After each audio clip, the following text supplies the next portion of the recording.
All right, today we're going to learn about reforming the industrial world. We have two daily objectives. Number one, describe Adam Smith and the things he believes in. And number two, list and describe the responses to Adam Smith. So Adam Smith writes this book called The Wealth of Nations. And in this book, he identifies several laws that he believes govern the world, especially in relation to economics. First law is the law of self-interest. So he believes that people work for their own good. You only show up to school because you have to be present so that you can learn, so that you can get a good grade, so that you can graduate and get a high school diploma and go to college and get a good job. The law of self-interest. You only do things because it is in your interest. It benefits you. It is what you want to do. Second law is the law of competition. Law of competition says that competition forces people to make a better product. For example, let's say they come out with the iPhone, which they did, and the iPhone was pretty cool. It could do some pretty cool things. And then they come out with Android. And Android can do some stuff that iPhones can't do. It's got like fingerprint readers, and it's got like 2 cameras, and the screen's bigger. Well, now Apple, they want to make money. It's in their self-interest to make money, and Android is stealing some of their money. So now what are they going to have to do? They're going to have to make an even better phone. Now the iPhone has 2 cameras and has a fingerprint sensor, and so on and so forth. So the law of competition forces people to make a better product. Third is the law of supply and demand. Enough goods will be produced at the lowest possible price to meet the demand of the market. I understand that is confusing, and you're going to spend a lot of time learning about that in civics and economics. But let me give you a very, very brief, super brief example. Let's say that Apple makes 1,000 iPhones, and they sell 500. They make 1,000 a year, and they sell 500 a year. The next year, they're going to make 1,000 iPhones. No, because they're not going to sell 1,000 iPhones. They're only going to sell 500 iPhones. So the next year, maybe they only make 600 iPhones because they're hoping they can sell a few more than last year. This is supply and demand. Supply should meet demand as closely as possible. That way, the business isn't wasting money on product that does not get sold. Free trade is a good thing. What is free trade? It is the opposite of what President Donald Trump wants. Free trade is the idea that all countries can trade with all other countries with no special taxes. We learned about the special taxes before. Those are called tariffs. So there will be no tariffs on goods from like China or Europe or South America.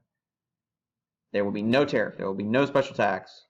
Stuff coming from South America, you can buy it and sell it in the United States without a special tax, just like you can stuff made in the United States. And finally, he believes that the free market should be unregulated by government. So government should not get in the way of businesses making money.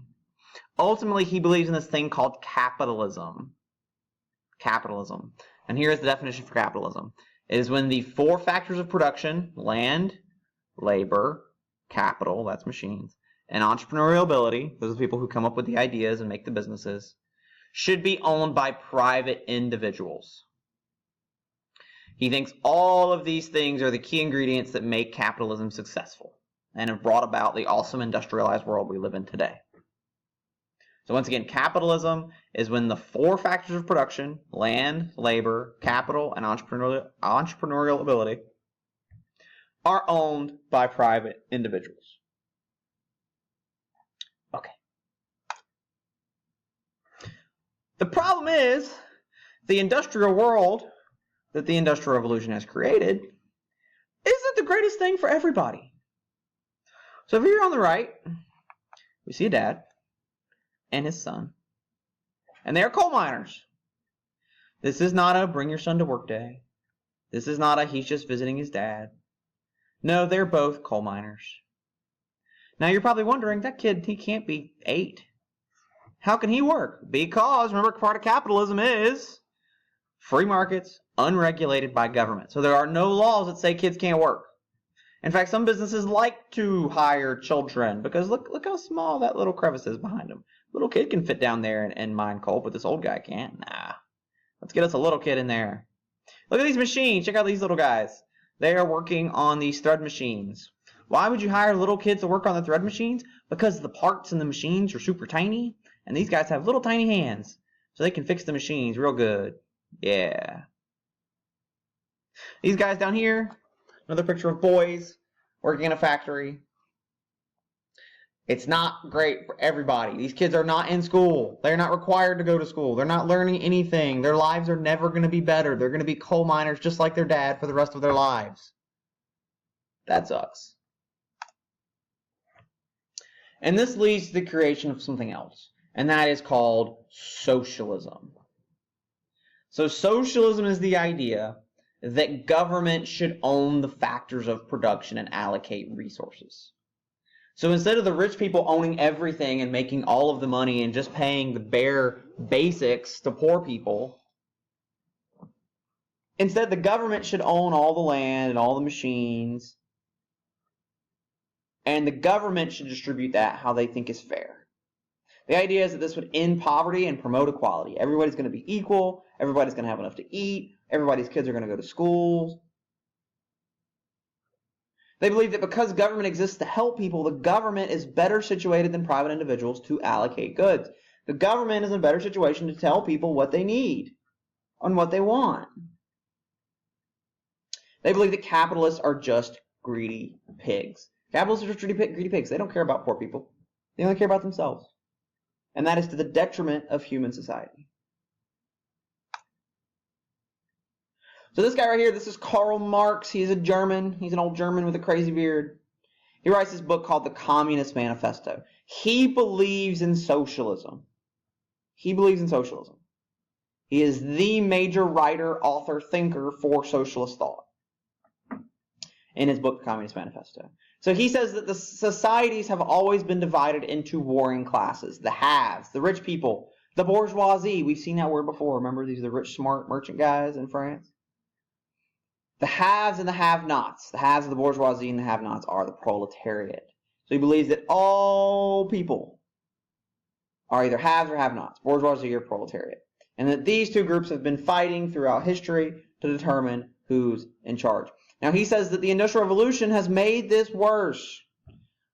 It has enriched the rich and impoverished the poor. The bourgeoisie are even better off than the proletariat are, more so than they ever have been in history. It argues that the poor, the factory workers, should rise up against the bourgeoisie.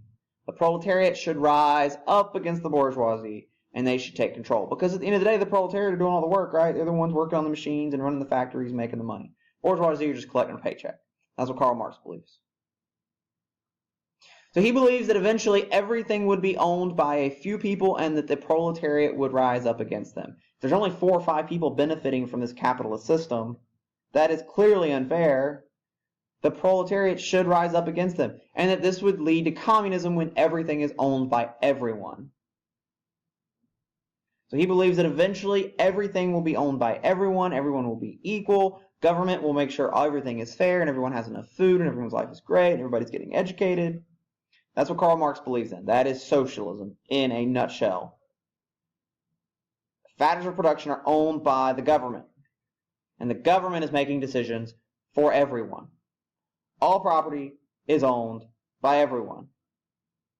The problem with this is that if all property is owned by everyone, then all property is really owned by no one. Let's talk about capitalism versus communism. So there was the idea of communism that Karl Marx writes about in the Communist Manifesto, and then there's what actually happened.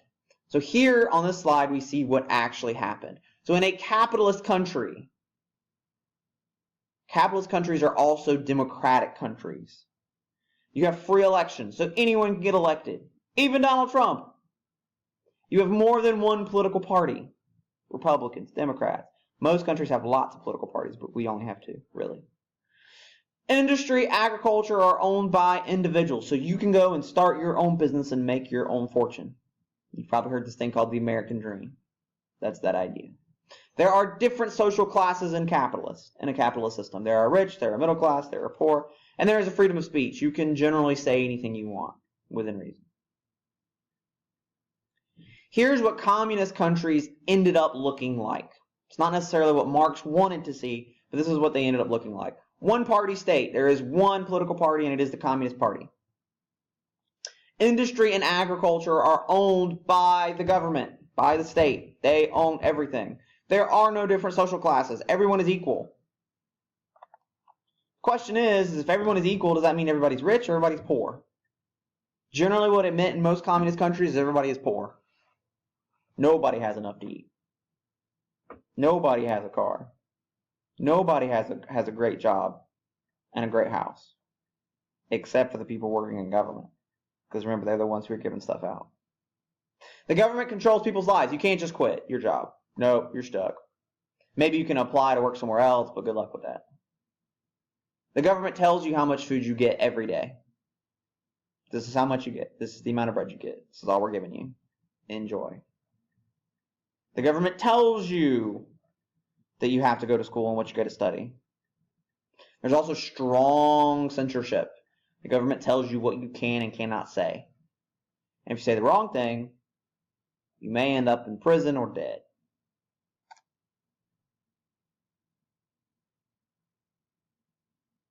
So people are upset, people are poor, life is clearly not good in all of these capitalist countries. People call for reforms.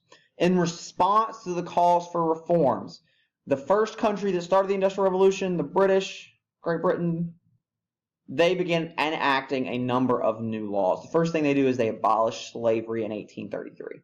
So the British actually abolished slavery. They realized that slavery is going to an end. There's enough people don't really like slavery anymore. And that it's just really hard to control all these places with all these slaves. Think about the Haitian Revolution. The French are lost. That's a lot of work. It takes a lot of money and a lot of energy and a lot of time to hold on to these places. So they abolished slavery in 1833. It continues in many countries in North and South America. It does not end in the United States until 1865. But the British do abolish slavery in 1833. Women form unions. A union is a group you join that basically everyone who has something in common, for example, like all the teachers might come together and form a union, and then all the teachers agree, okay, we're going to walk out if they don't give us a pay raise. And if they don't give us a pay raise, we all walk out, and then there's no school, and they're like, oh no, what are we going to do with all these kids? And they freak out, so they come back and give a pay raise. That's a union. It's a group of people who come together with a common interest, and they use their combined power to make political change. So women form unions. They demand equal pay for work as well as voting rights. And women do ultimately get voting rights in Great Britain. They get it in the United States, but not till later, not till the 1900s. Free public education also becomes a thing for children in many Western countries. So education for you today is free. It costs you nothing if you come to public school or church school. You don't have to pay for it. It's free. In fact, you have to go to school. It's not a choice until you're 60. Take a few minutes, answer your 2 daily objectives.